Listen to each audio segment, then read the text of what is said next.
আলাইকুম রহমতুল্লাহ বারাকাতু। আশা করি সবাই ভালো আছেন। তো আমি আসলে একটা এমনি আরকি একটা বিষয় নিয়ে আসছি। আমার মূলত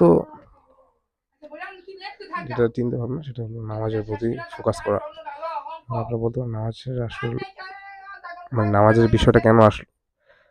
তো আমার এই জায়গায় আমি এমনি আগে নামাজ পড়তাম কিন্তু এর আগে আপনার ৬ মাস আগে আমি কন্টিনিউয়াস নামাজ পড়তাম ধারাবাহিকতা।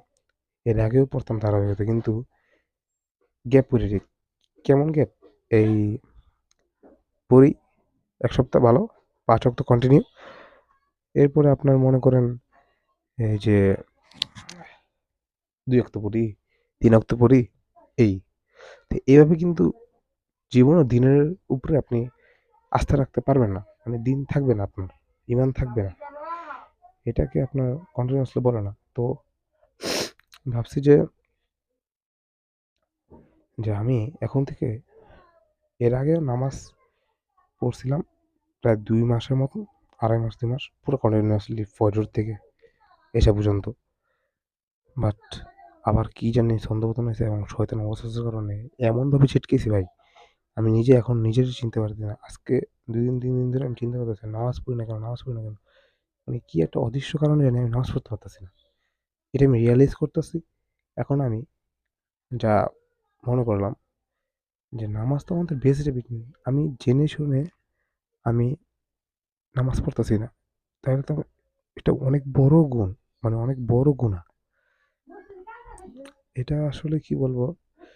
আমার দাদা একটা কথা বলতো, তিনি মারা গেছে আল্লাহ তাআলা তাকে বেহেশত নসিব করুক। তিনি বলতো যে, "না বুঝে যদি হুতাশে যদি কিছু করে ফেলো, ওইটা অত বেশি প্রভাব ফেলবে না তোমার ঈমানে বা তোমার দ্বীনের ক্ষেত্রে। কিন্তু তুমি বুঝে শুনে যদি কিছু না করো, তাহলে কিন্তু এটা প্রভাব ফেলবে।" এবং ওই ১ টা ওয়াক্ত ২ ওয়াক্ত ছাড়া যেই একটা খারাপ বদভ্যাস, ওইটা আমার ৫ ওয়াক্তে রূপান্তরিত হয়ে গেছে। তো আমি চাচ্ছি যে আজ থেকে আমি ভিডিও করব। প্রত্যেক নামাজ ওয়াক্তর আগ দিয়ে আমি বলব যে আমি নামাজ পড়ছি এবং এটা আমি জানি না দেখুক বা না দেখুক ওটার বিষয় না।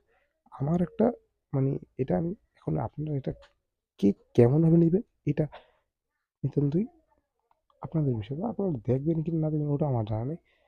তো আমি জাস্ট ভিডিও ছাড়বো যে প্রত্যেক নামাজের ওয়াক্তের আগে এবং যারা মোবাইল চালায় সবাইকে আমি দাওয়াত দিব। ভিডিওটা যাক বা না যাক আমি দাওয়াত দিব।